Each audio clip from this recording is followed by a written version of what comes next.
500 ml সর্ষের তেলের দাম কিন্তু প্রায় আমাদের পড়ে যায় 350 টাকার কাছাকাছি।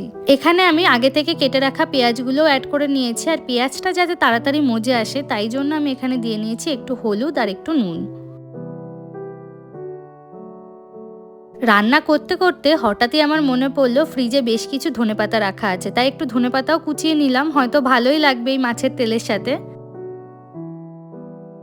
খুব বেশি মশলা কিন্তু এই মাছের তেলে অ্যাড করার দরকার নেই। আমি একটু লঙ্কার গুঁড়ো আর একদম 1 চিমটে ধনের গুঁড়ো এর মধ্যে দিয়ে নিয়েছি।